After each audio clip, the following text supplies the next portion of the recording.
Okay. I'm calling to order the 393rd regular College Place Planning Commission meeting to order. And will we proceed with the roll call, please? Monty Quimmen. Present. Scott Duncan. Here. Ken Lauterbach. Here. Dennis Olson. Here. Brian Roth. Randall Brennis and Eileen Davis are absent. Thank you. And welcome back, Dennis. Good to have you again.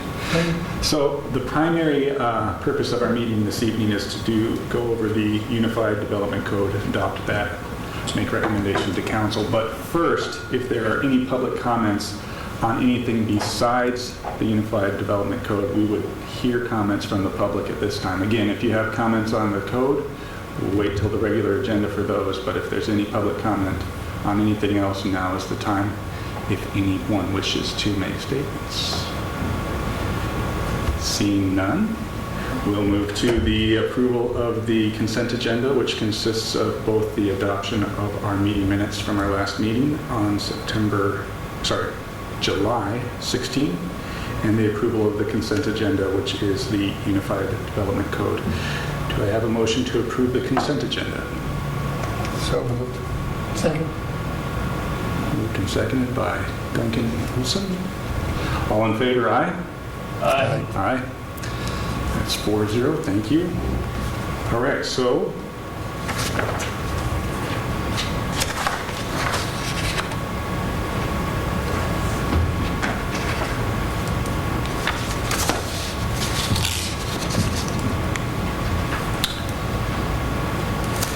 staff report first? Yes. All right, please, thank you. Thank you, Mr. Chairman, and thank you for all the hard work that you as volunteers on the Planning Commission have put into reviewing these codes and providing your expertise and ideas. As you all recall, this has been a long process, about 2 years worth of work. From developing the new comprehensive plan that we adopted in October of 2018 on my birthday.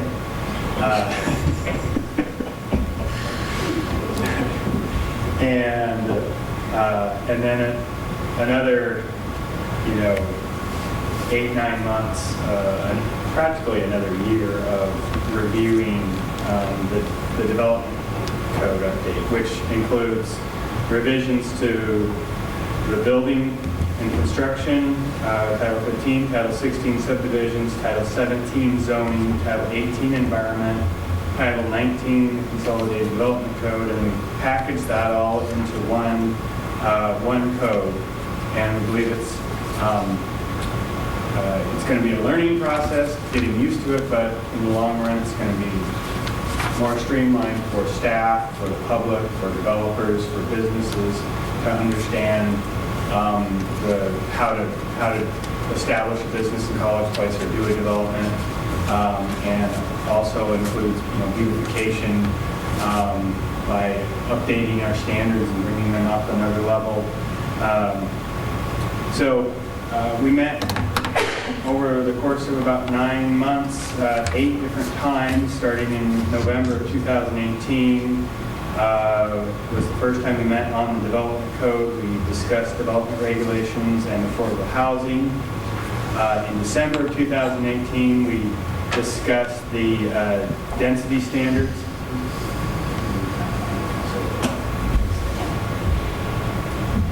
In January of this year, we kind of took our first peek at what the first draft of what the Unified Development Code might look like. And then in February, we really dived into the subdivision regulations. And then March, we tackled, this was that really, really long meeting that we had that was like 3 hours long, I think. We tackled housing standards, accessory dwelling units, vacation rentals, home businesses, and the sign code. And then in April, we took some, discussion and revisions and brought back to you in April more revisions to the sign code and then another look at the Unified Development Code as it had evolved over time. And then again in May, we had another really long meeting on the Unified Development Code. And then finally in July, we reviewed the last draft that was approved to release for public comment. From there, we notified the Department of Commerce, which we're required to do. There was a 60-day review. What that does is that gets word out to other state agencies that the city's doing an update to its code, and gives state agencies an opportunity to crack our code and provide feedback. We've been provided feedback from, and I'll go into this in a little greater detail later, but Washington State Department of Health has commented on our code. On August 1st, we did our public notification and issued a determination of non-significance.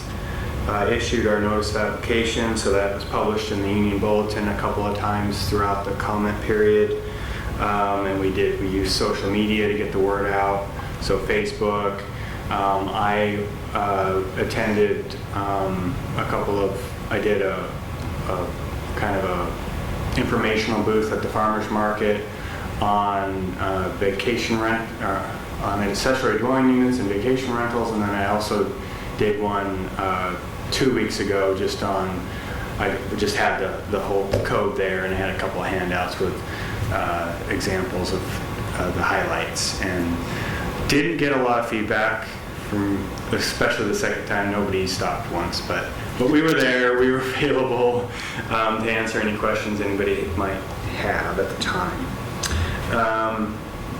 We've received about, I think 8 comment letters. One from Jan Gisler of 727 Nuthatch in summary, and you all have a copy of these. I added a couple today in case you were looking over this over the weekend. There are some new ones, and I'll point those out. But Jan is opposed to VRBOs. As you read in her letter, she's had some rather interesting interactions with her neighbor vacationers. People have walked into her home and announced that they've arrived, and things like that. And I mean, I'm sure she'll look back on those things and have a good laugh, but they're real things. And so we did take that letter. We got that pretty early on, and Greg will speak to this a little bit later, but we've tried to incorporate some changes to the code that, for instance, like lighting, to make sure exterior lighting is not directed towards a neighbor's house, things of that nature. But Greg will speak to those in a few minutes. Michelle Woolert of 1018 Southeast Creek Drive, she's in support of the Unified Development Code update, especially relating to short-term rentals. And I don't know this for a fact, but looking at her property address and where the mailing goes to, she's from out of the area, so I would guess that she operates a VRBO there, but that's just a guess. Will and Pam Heiser, they're 407 and 415. They're two separate buildings on one property. They would benefit from being able to, with the exemption in the minimum lot size, to split off one of the homes that's on the lot. They're on a corner lot. And so they're in support of the code changes. And then Will Simpson's from the Department of Commerce, and they congratulated us on it was an email, on getting this completed, and didn't have any recommendations. Deborah Johnson is from the Department of Health, Washington State Department of Health, and her comments were focused on the critical area ordinance. Greg and I really tried to, our current critical area ordinance, while very detailed and for the most part I think was up to date and current, had repeat upon repeat of processes. So Greg's attempt was to consolidate and streamline it more. it sounds like maybe we may have cut some things out. So we're taking that to heart, and we'll make revisions and then give Deborah a second crack at that as well before we take a final draft to the council. Tom Shaw is a developer and is in the banking industry, is also a resident and supportive of the code changes. Country Estates, they submitted 2 letters, one from Steve Wheeler, who's the park manager, and the other from Craig Ranji, who is one of the park owners. And their primary concerns were that they were concerned that they couldn't do private roads in say, an addition to their development or new manufactured home parks. And we have an exception later in the code that's not specifically written into the mobile home manufactured home park section, but they can do a private road in a mobile home manufactured home park. And so Greg and I were working this afternoon when those came in and made some tweaks to that language, and Greg will go over that to help clarify that there are some exceptions. So when you're reading the manufactured home park section of the code, that you'll be referred to the section of our code that allows private roads in manufactured home parks. Because there's a number of exceptions for private roads. And then the other thing, they had some comments on some of the RCWs and WACs that were referenced in our code. So we'll evaluate that thoroughly and have our Rhea Colwell, our city attorney, and along with Greg and I, make sure that we're getting the proper WACs referenced and RCWs referenced and using the terminology, because it's a really legal market in terms of what's a manufactured home, what's a trailer, and things like that. So with that, I think I'll turn it over to Greg, and he can hit some of the highlights, answer questions that you guys have, and then from there, it would probably be appropriate to open up the public hearing, and then close the public hearing. And then if there are questions that you want based on what you just heard from the public, you can have Greg or I address those questions. But we try not to have that back and forth conversation in a public hearing. So let's get their concerns, and then after you close the hearing, we'll try to address those if you so desire. Sounds good. It's up to you. Greg? Mr. Dorn. Mr. Chair, members of the Planning Commission, for the record, my name is Greg Dorn, and as you know, I've been working with you and updating the comprehensive plan and now the city's development regulations. As John mentioned, and I want to underscore once again, we took 5 separate chapters of city regulations and brought them together in one chapter under one table of content.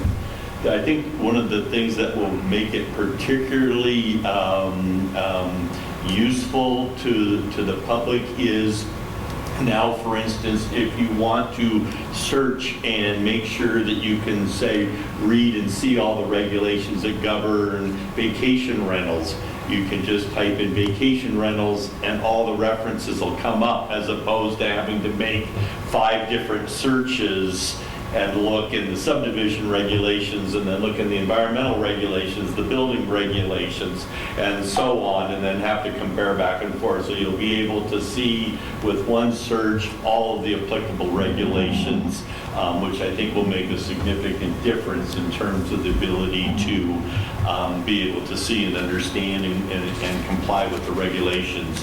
As John mentioned, as we received comments during this comment period, we tried to respond immediately to the issues that were raised.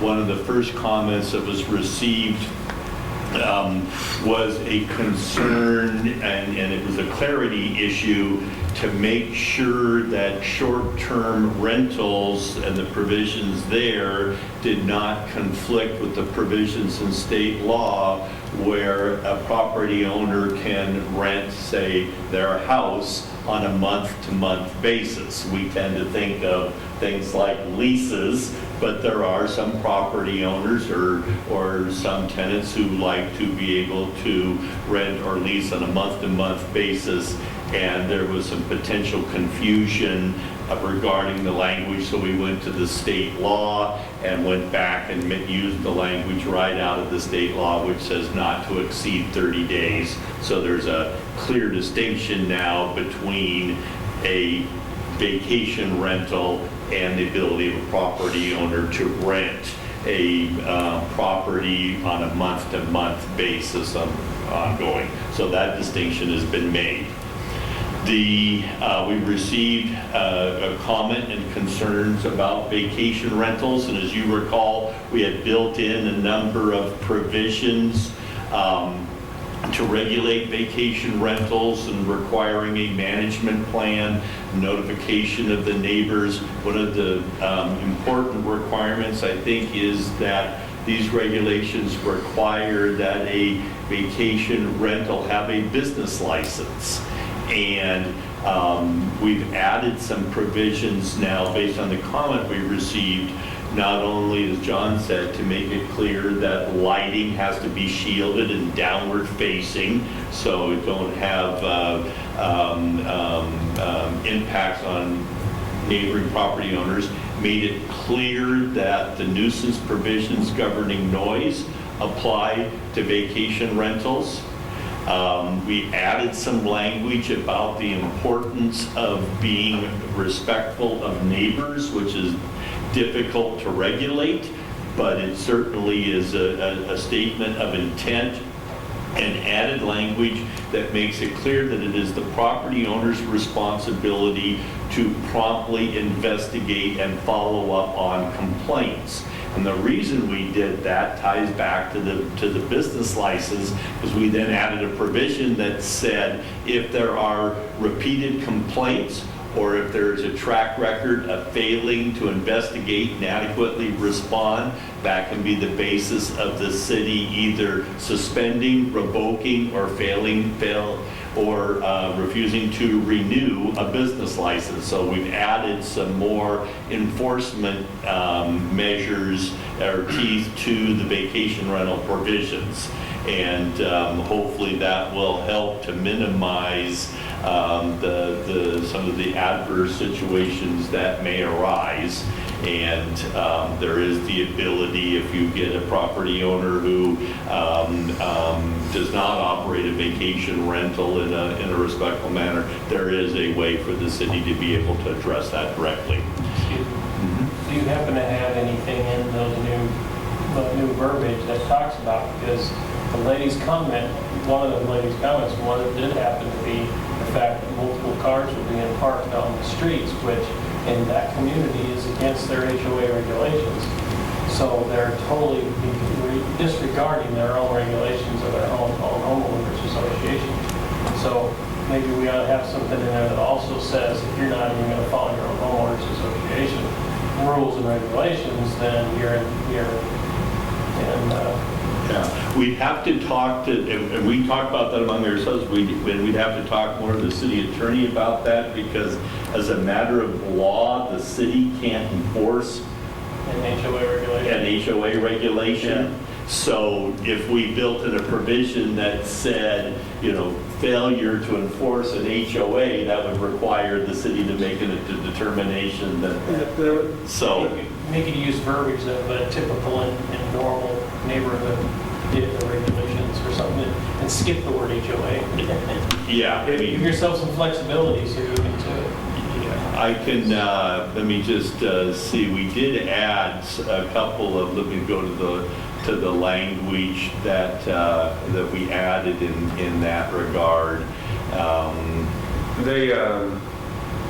The reality is that if the HOA sees that they have a problem in their neighborhood, they can amend their own regulations to restrict. Now, it would be upon them to enforce that, just like it is for them to enforce their on-street. They're not allowing on-street parking overnight, which I would argue is a violation of city code because they were required to have parking on one side of the street. I don't want to go off on that tangent, but and I don't know that really right now is the appropriate time to really dig too deeply into this because it really is a legal issue, and we can ask Ree about that, but it becomes we can't enforce speeding, we can't enforce parking in those neighborhoods no differently than we can enforce, speeding at Walmart in the parking lots. We do require the parking spaces, so that they do have to provide parking, And that's 2 spaces per dwelling unit. Yeah. With two or more bedrooms. So if you had an ADU with a 1 bedroom, you could get by with a one parking stall.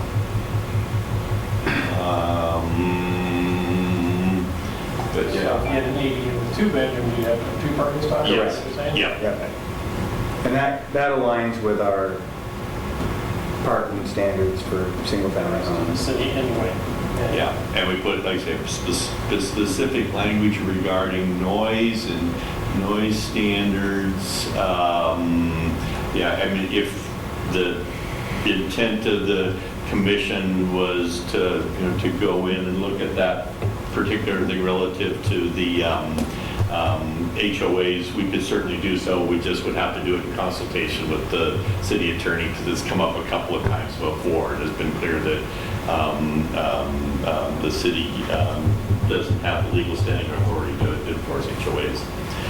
A couple of other items. It was brought to our attention that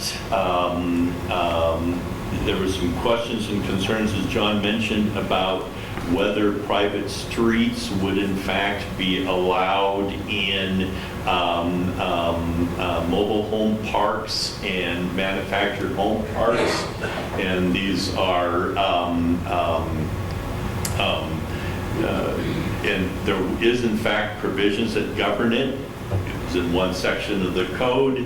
It wasn't in another section of the code that would have been appropriate. So it was very good feedback because from our standpoint, it made sense where it was, but it obviously didn't make sense to others. And so we're going to change that cross-reference and make sure that it's very clear that that is a qualifying situation. And as John mentioned, there's some ambiguity in state law regarding how mobile and manufactured homes are defined, and so we'll bring the city's code into alignment in that regard.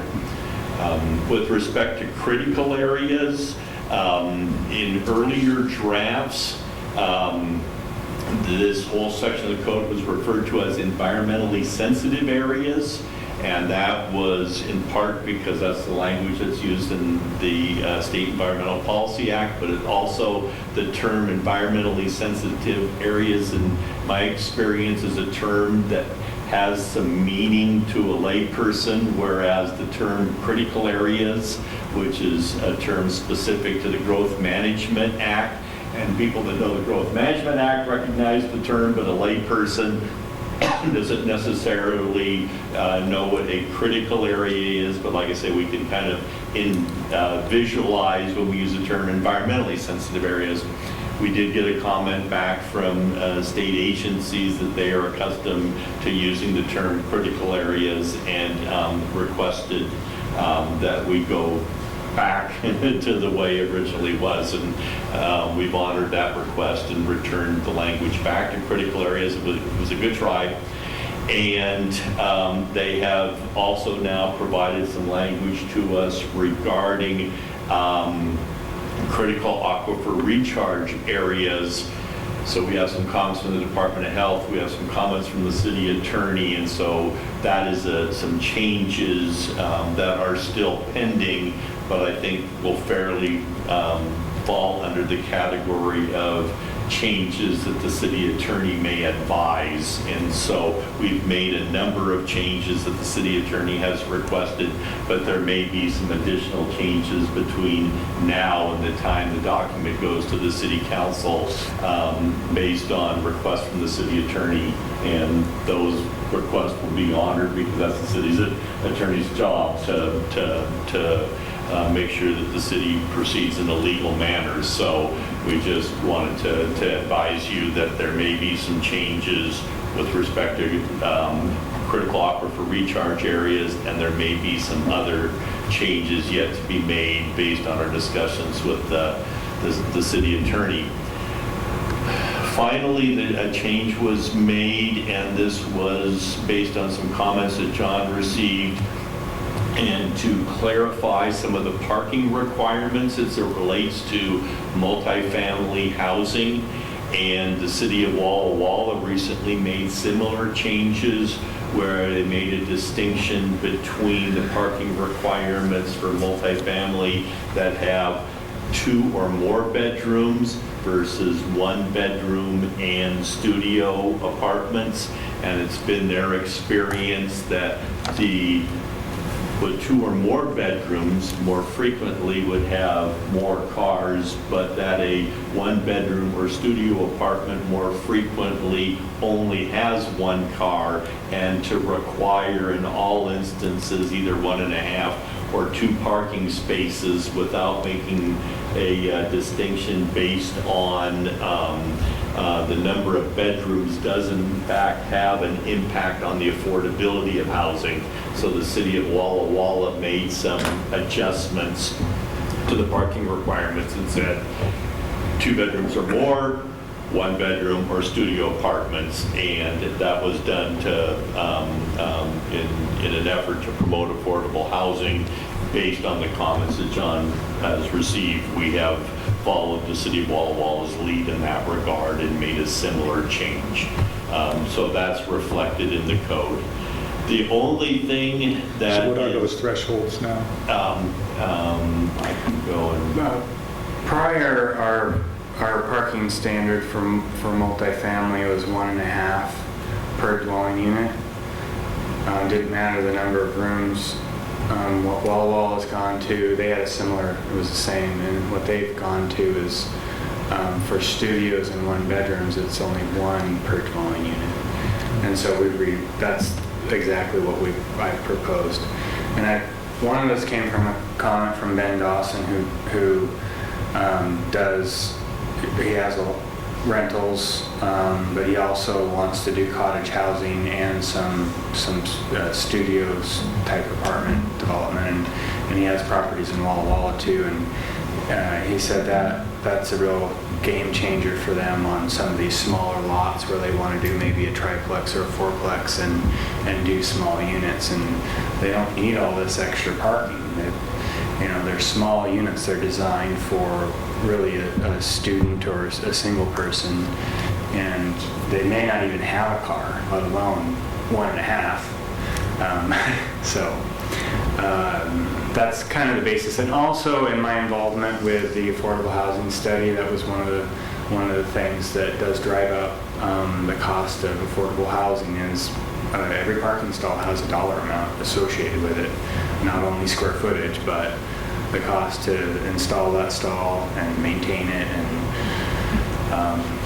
so that's where we're at. We also have rainfall issues now too. Yeah, stormwater. And some of them may choose to stay with status quo of 1.5 per dwelling unit because that's their product, and a lot of apartment building developers don't develop 1 bedroom or studio units. They're usually two bedroom units is what we've been seeing lately. So, Carolyn, can you go to page 80 of the regulations up there? And oh, actually, you don't have that. You don't. Yeah, you do. Yeah, it should be on there. Let's see if it. that should be close, page-wise. Take it down with their finger.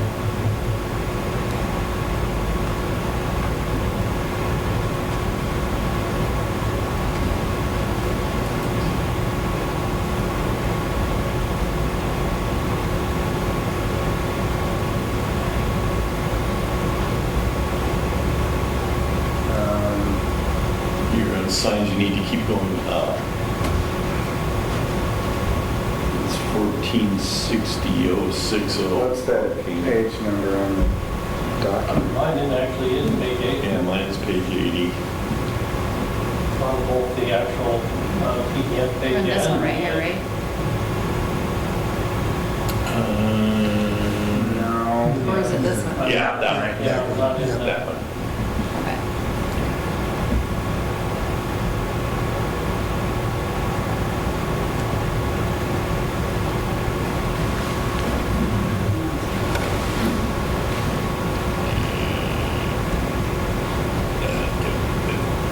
There it is. Don't turn to no. The answer to that is no. So there you can, if we can get a little bit bigger, you can see how we've added where it says multifamily dwellings.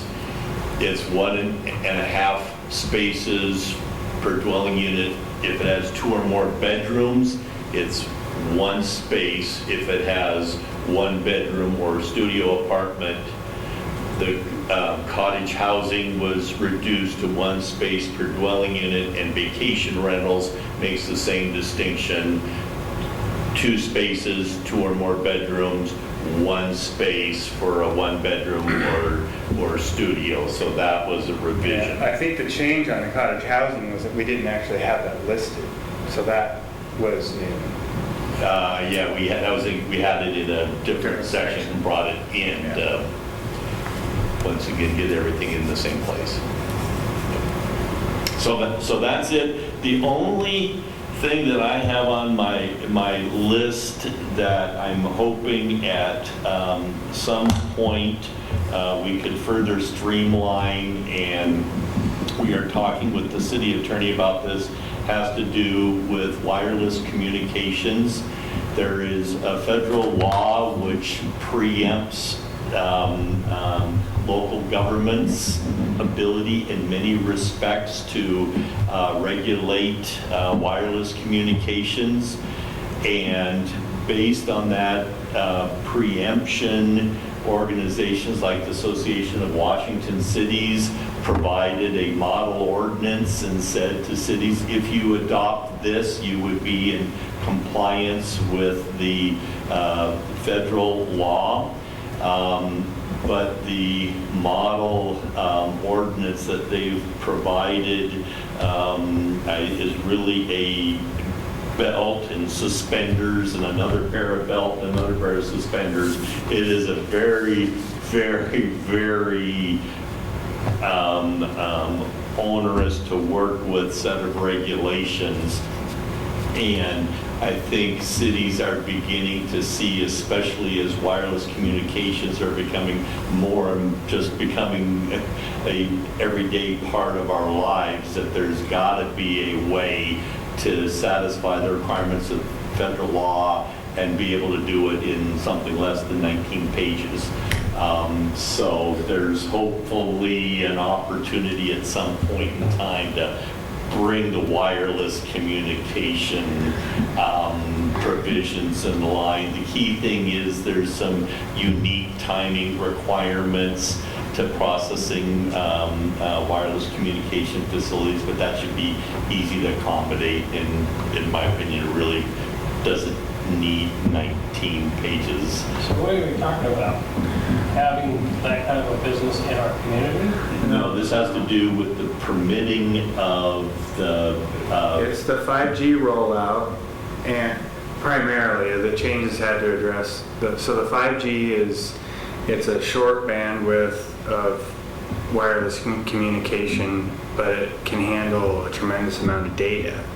So I think I've summarized that correctly, but maybe not. But at any rate, it's the next generation of data usage basically, but it's not from the tower that's down on South College Avenue. It's from a tower, it's from an antenna that's been maybe they've located it in a business district, and they have 6 of them in the downtown area, and they could be located on utility poles, they could be located on our city light poles. And the FCC has granted an extremely large amount of leeway for where they can locate on public infrastructure. So that could have an impact on any city-owned public infrastructure. Well, we're not allowed to say no. No, Seriously. You haven't been around the feds enough. Yeah, so these regulations govern everything from the 5G back to the, to the things that we might more readily recognize, like the towers, Yeah. the satellite dishes, and things like that. But there's just got to be a way to make the permitting and regulation of those a lot simpler and easier to understand than we've done to date. But that's going to be something that we have to take up with the city attorney, and it may wait for another day until we get these other things in place. But so what we want is to have some protections in place. We can't say no, but we can say that any of your extra equipment that goes along with that antenna needs to be located in a vault in the ground, in our, or the antenna needs to be housed within some sort of screen, and the fixture, it needs to be painted the same color as the fixture, and simple things like that, where it's not like this wart on the side of our really nice decorative light fixture. Yeah. So that's the changes that we've made. They're maybe based on the comments this evening, a need or desire to make additional changes, but we did, try to address them as they came in. And we were at least in some way, shape, or form, every comment that provided resulted in some changes to the document. Most of them, I think, provided greater clarity, made sure that provisions that may not have been easy to identify, more easy to identify, and in the case of vacation rentals, to add a little bit more muster to the enforcement mechanism. So that's where we stand. We can address questions now or wait to the end of the testimony. As your pleasure. Yeah, my preference is to open it up for public comment, and then we can come back to commission and have discussions after. Does that sound reasonable? All right. So I see the time as, thank you, Mr. Dork and Mr. Rupert. I see the time as 7:46, so we will open the public comment period, and we'll get the microphone up to the lectern. Thank you. And as you address, we ask that you state your name and address. No pun intended there. And we ask that you try to keep your comments to less than 5 minutes.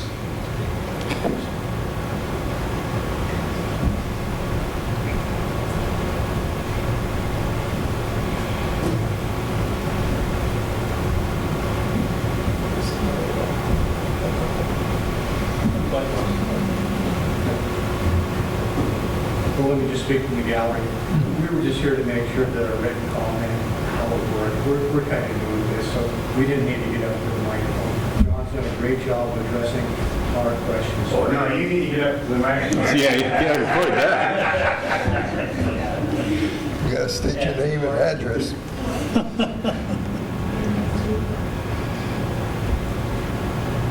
Are we addressing something you've asked about? Okay, I can't be, but I know. Yes, please. Thank you. My name's Steve Wheeler. I'm manager of Country Estates Manufactured Home Community. John has been really good with us in submitting ideas on how some of this development's going along. The bulk of our questions just had to do with clarification of definitions under law in Washington.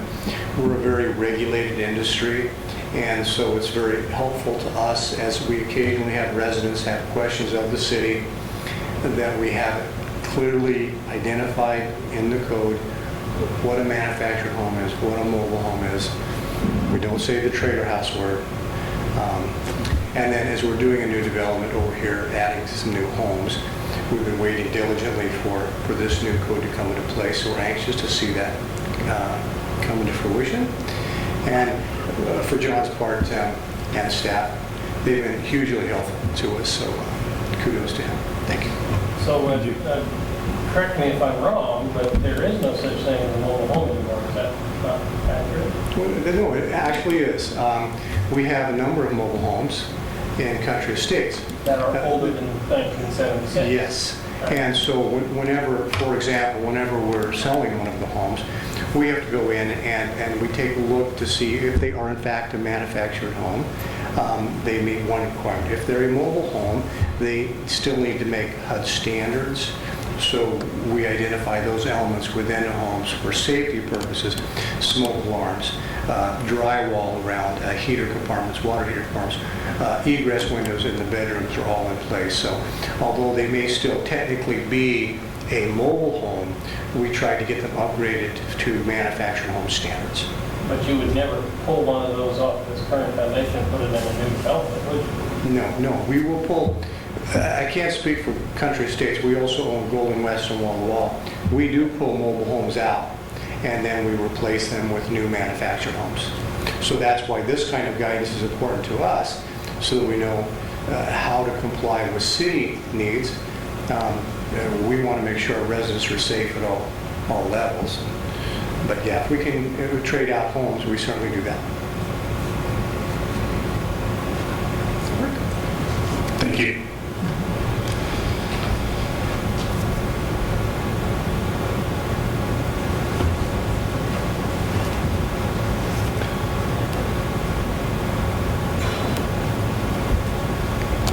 Any other public comments?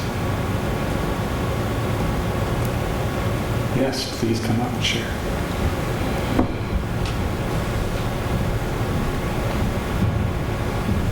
Good evening, everybody. My name is Jan Hastings Weissel, and I recently moved across the street 2 months ago, and I'd like to ask a dumb question. Is this meeting strictly for trailer court codes, or does it also include apartment complexes? It includes apartment complexes as well, yes. Okay, I better study up on this then. I have a whole list of questions, and if I study up, I'll probably delete most of these questions for you folks. Is today the closure of comment period? Can she submit that to you? Absolutely, yeah. If you wanted to submit that right now as public comment for the record, and if there's anything in there, we can read through it. If there's things that haven't been addressed, we can still consider those. I think one comment I'd like to, well, it's a question actually, I'm sorry. Is a landlord breaking a code if he uses rental properties for his own vehicles, boats, and/or recreational vehicles to put into rental properties unit parking space? Is that legal, or is he breaking a city code when he's doing that? Does he need to take his vehicles to his own property? Or is he allowed to use the rental unit's property for his vehicles, boats, and or recreational play toys?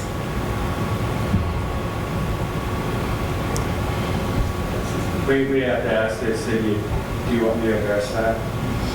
I don't think I can answer her question, but. Well, yeah, let me back up. So this is likely the last opportunity for public comment, so I understand you have a number of questions on your list there. Would it be possible for us to make a copy of that document? And I guess I'm asking both of you, are you willing to do that? And that way we can address your comments in probably a more appropriate manner than chewing through them here in this public forum. That will just be one question at this time, sir. Okay. This is not edited. Okay. I could edit it for you and present it to you through an email, if that's appropriate. I'd be more than happy to help you answer any questions that you have, but if you want to get anything on the record tonight, you either need to verbally state it in your testimony, and you can ask the question, and we may not be able to answer your question, but we can get back to you, or you can provide us with written comment, but that written comment has to be provided tonight before he closes the hearing. I think on the parking thing, you would That have makes a to lot of have sense, thank you. Because you do have a standard.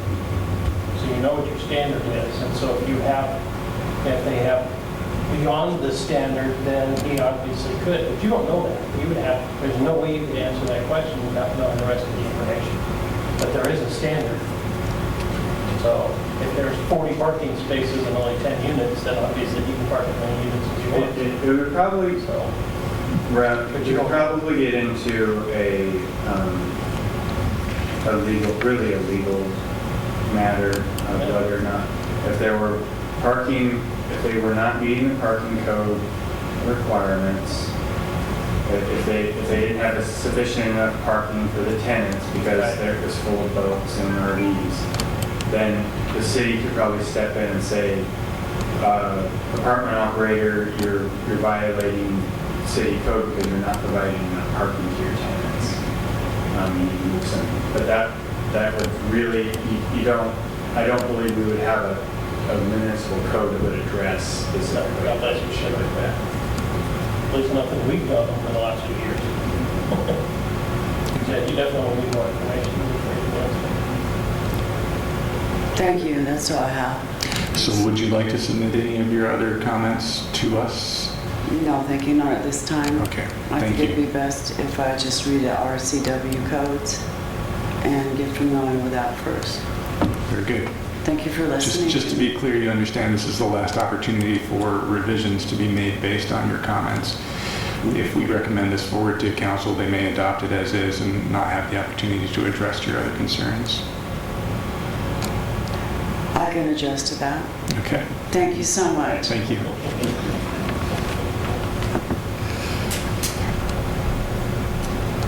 All right, any other public comment? No? Okay. I see the clock is 7:55, so we will close the public hearing. And we'll bring it back to the commission. Any questions, follow-up? Mr. Olson? Or Mr. Duncan, sorry, go ahead. The only comment that it's not a comment, it's just an observation in reading through in the university section in the master plan, there was a typo that said, the heading was master plan, but in the beginning of the description it's missing the S, so it's a matter plan. And we will make that change immediately. Matter of fact. And I will talk to the person that did that. And I will Dr. Pay.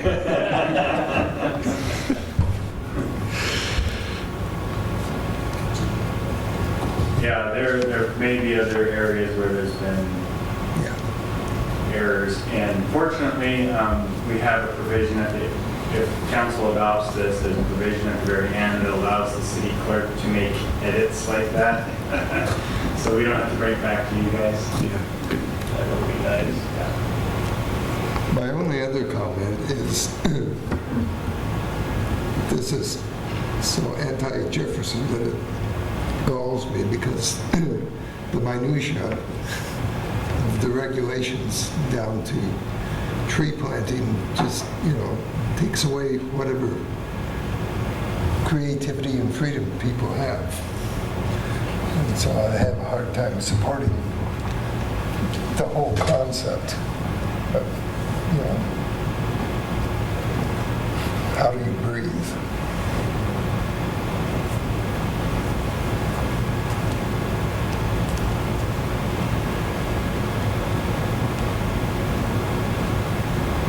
Are y'all looking at me? I would like to talk about the ADU units and their size.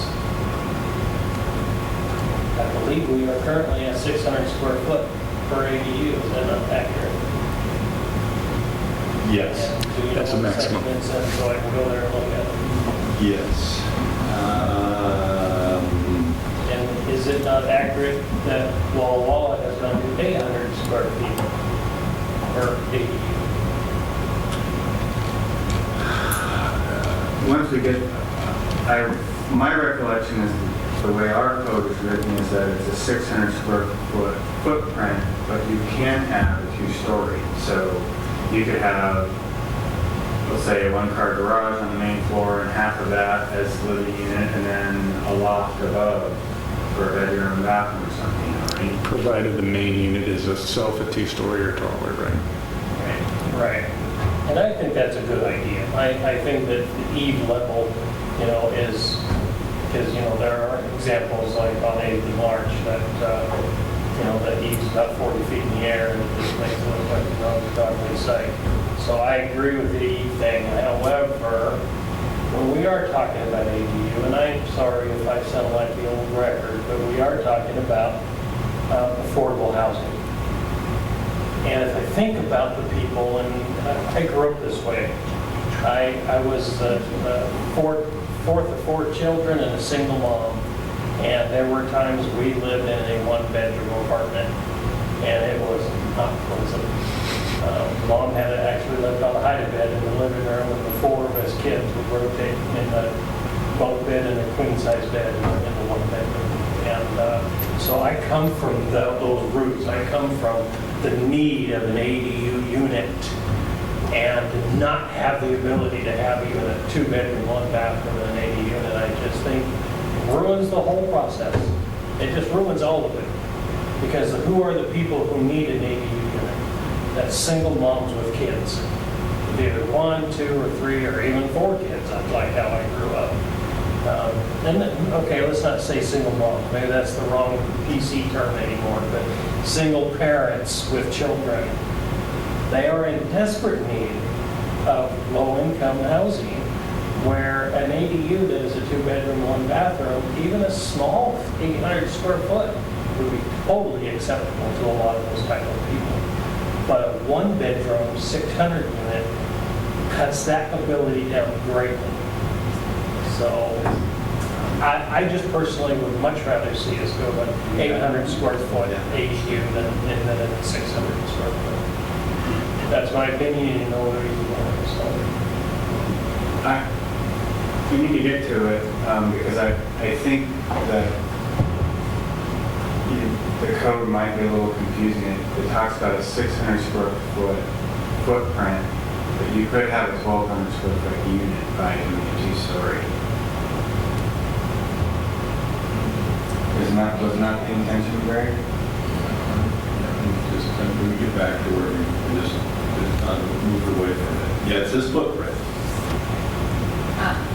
Got it? Yeah. Yep. So it starts out with accessory buildings, and then it goes, if you scroll down, then it'll go to accessory dwelling units specifically. And it Here should it is, number 5. What page are we at? scroll down just a little bit more. See, We can't see it. The page number, can you look at Go down, just go down a little bit further. 109. What, oh, no, we can't see it.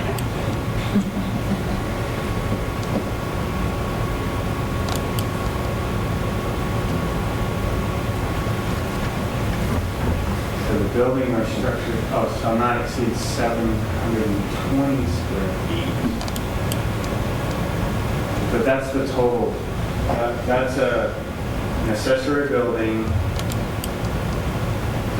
Plus a shed. plus a shed. Right. And so. Still talking about down footprint in that further, sentence, though. Accessory dwelling unit is B, so can you scroll down further? You are right. It is saying footprint.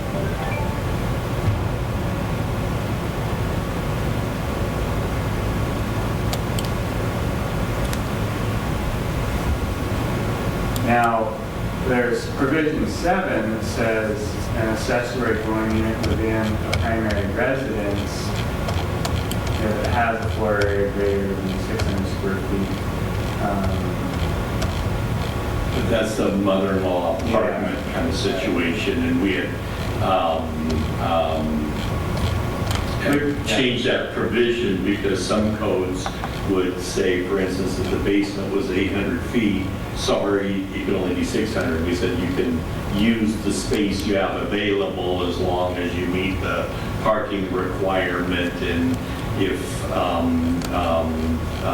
and you may trigger it as a duplex for some of your fees, but in a building you can expanded the space that you have. So those are a couple things that help. The issue of should accessory dwelling units be larger, that's a policy issue that you've discussed and would be your prerogative to change if you so desire. I'm comfortable with the way it's written. How does that impact the percentage? A lot coverage. Because you said 35 and you go to 45. Go up to 45 with a, yeah.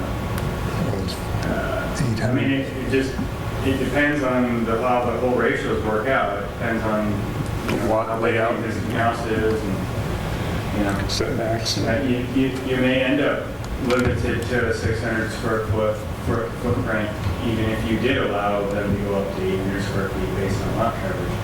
So I think it's in keeping with how we have always treated accessory dwelling units. We've always limited them to 600 square, not accessory dwelling units, but accessory buildings. And so we're keeping that the same, so there's no change there. So we're not going to end up with, so there's just no change there. They can build a 2-story and they could have a, 2-bedroom in theory. Or 3. Or possibly 3, depending on how creative they get. Well, the only way you're going to do that is, let me back up just a second. To me, what I thought we were looking for is people who already own a home, they have space in the backyard, let's say off an alley, they have the ability to build something.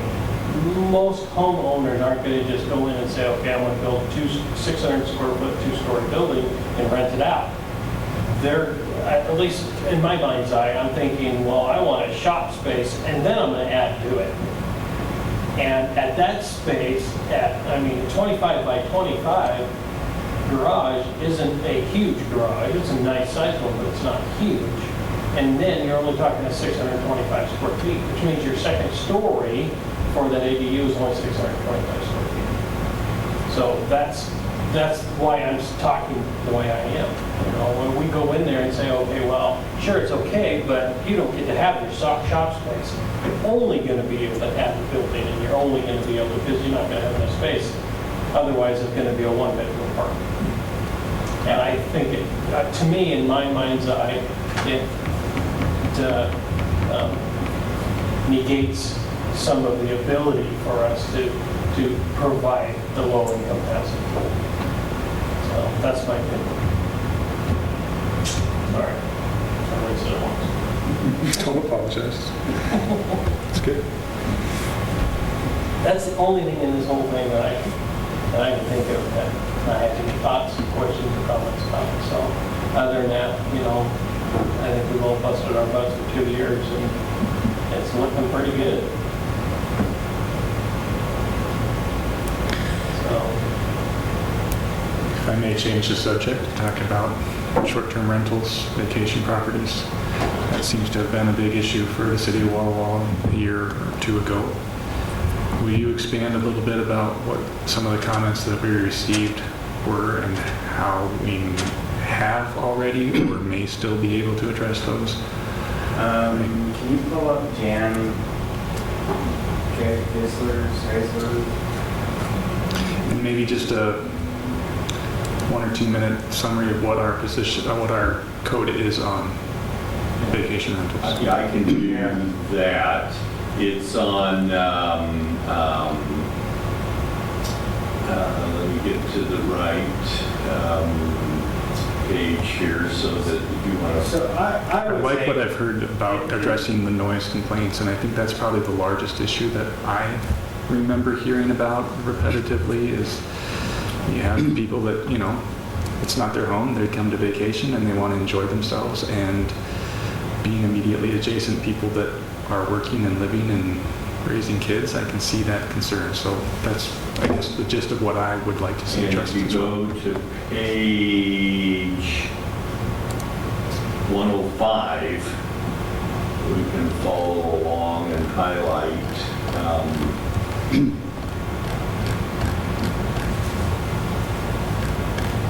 So railroad cars.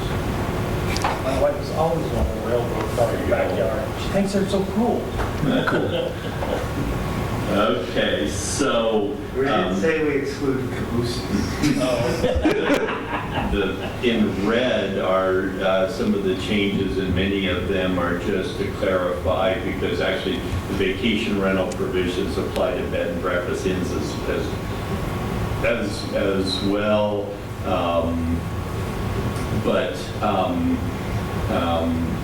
Yes, you'll see that the provisions say railroad cars, no. Boats, no. Shipping containers, no.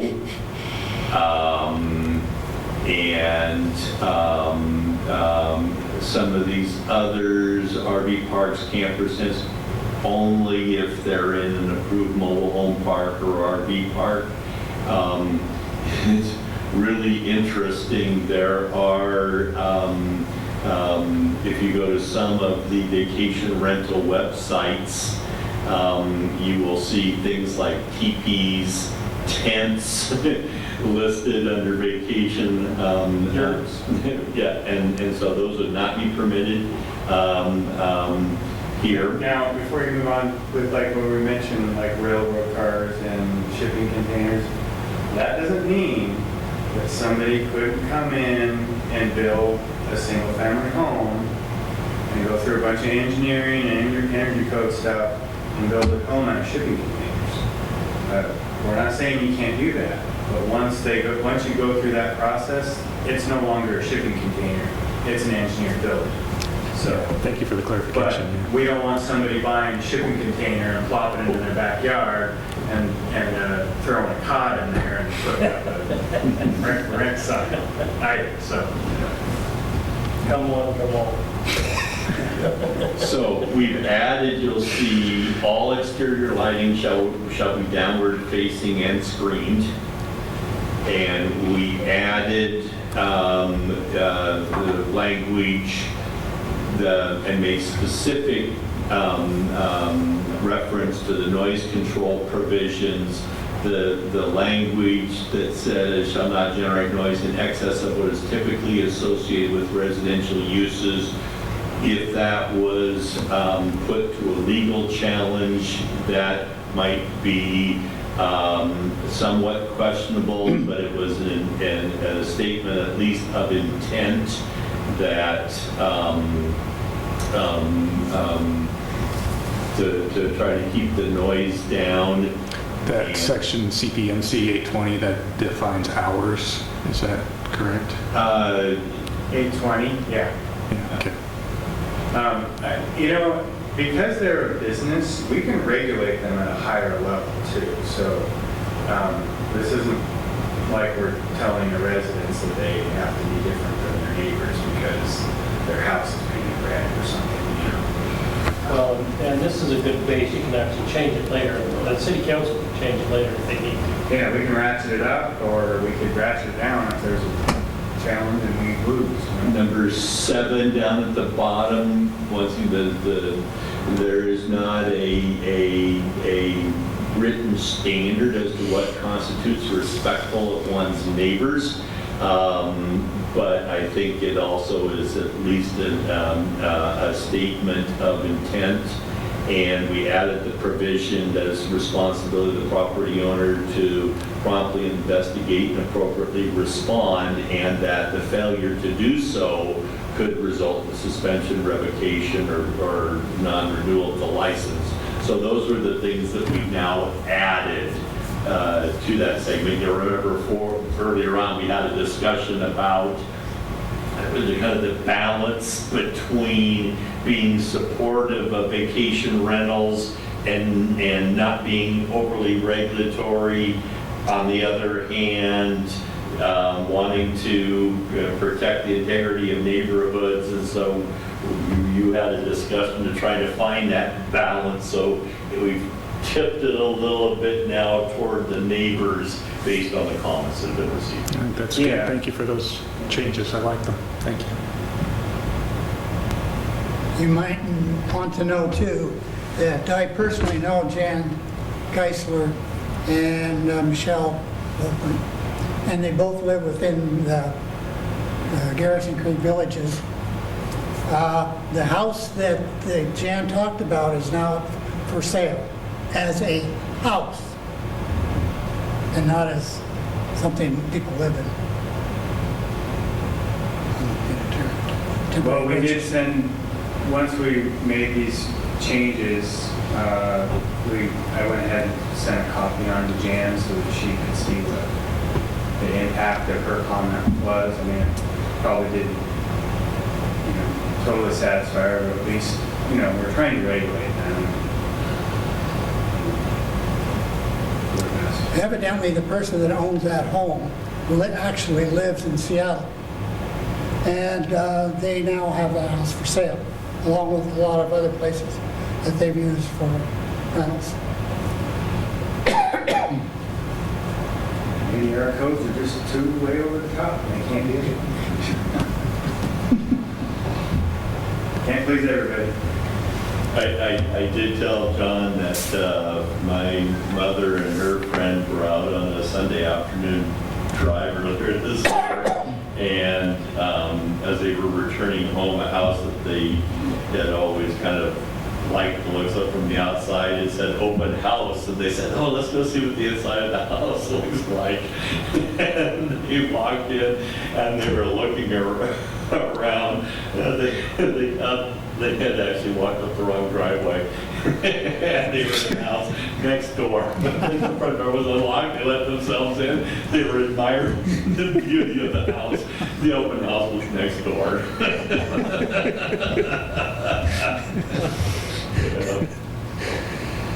It's not a very effective teacher. No, and then my mom was thoroughly embarrassed by the whole thing too. Any other questions that you have? I can report that the misspelling of master plan has been corrected. Are we looking for a vote tonight? We are. Yes. Are we? Yes. So there's under the recommended action, there's a proposed motion that we could use. If somebody wanted to make a motion. Yeah, the intent is to recognize that, especially with communications and discussions with the city attorney, there are still going to be some changes and revisions, but not of a substantive nature as it goes forward. That certainly would be the prerogative of the city council, but that would not occur in the discussions with the staff or with the city attorney. Did the city attorney make any comments on sign code? We just got the second round of her comments, and I don't know if she's made it that far. She's hoping to have it all completed, but I'm sure she will. There were some minor changes and some additional questions, but no significant changes based on what is there now. Thank you. I know that she was commenting about the width of the driveways and when it was 10 or 12 feet, and how she thought that was an engineering thing, but thought it could be changed some way. Yeah, and there's going to be some back and forth discussions that we have with her. There are some things that you could, like the driveway width, that you could throw into the engineering standards, but there are also things that the engineer likes to have in the city code because they don't want to have the flexibility because they're constantly pushed to go wider or go smaller if it's a street width or things like that. So some things, I might think, well, that's just, we want flexibility, but the engineer's like, no, I'm tired of telling somebody, no, they don't meet the requirements, put it in the code. So. Monty's Yes. shaking his head, yes, I can do that. I hate to even bring this up. There is only 4 of us. Is voting on this appropriate with so many people going? I'm quorum. Okay. I'm ready then if you are. Do you have any thoughts on that, John? Yeah, I'm informed. Yeah. Okay. That's your pleasure. All right. Any other comments? All right. I'll read this well-prepared motion. Okay. Are you making the motion as the chair? Now he's reading it. Oh, you're just reading, okay. I'll make the motion as the chair. I make the motion that the city council, this is council, that the planning commission adopt the Unified Development Code as presented, subject to revisions as necessary and recommended by city attorney and staff. So the motion is correct in terms of the way, because your recommendation is that the city council adopt. Okay. You're a recommending body, so that's why it's worded that way. It is a little odd. Oh, okay. I'll reread. I move that the city council adopt the Unified Development Code as presented, subject to revisions as necessary and recommended by the city attorney and staff. I second the motion. All in favor, say aye. Aye. Aye. And opposed? Nay. One opposed. Thank you.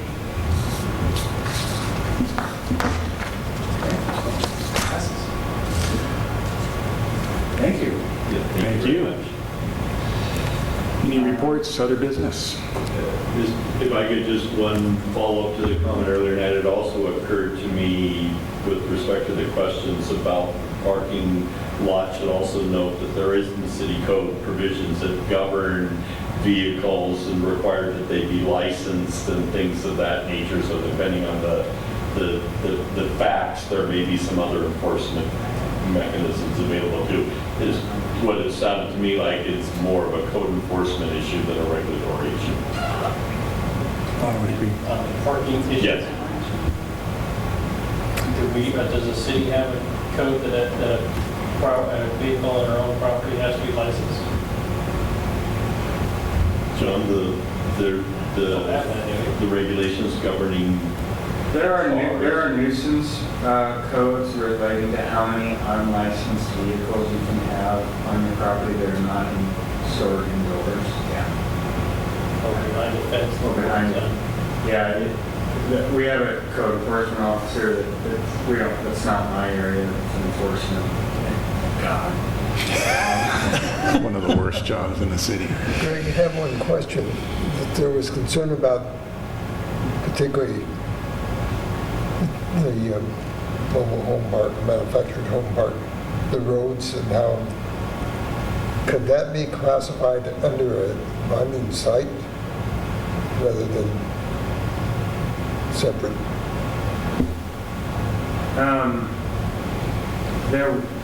I don't think so. I think they're different enough that, and we actually have a manufactured code section, for manufactured housing section for parks. But the exception, I mean, that's, binding site plans are listed and then mobile home parks are listed as an exception for private roads. So, really, quite honestly, I mean, if I were an operator, you're going to still build those roads to city standard. There might be some minor tweaks to them.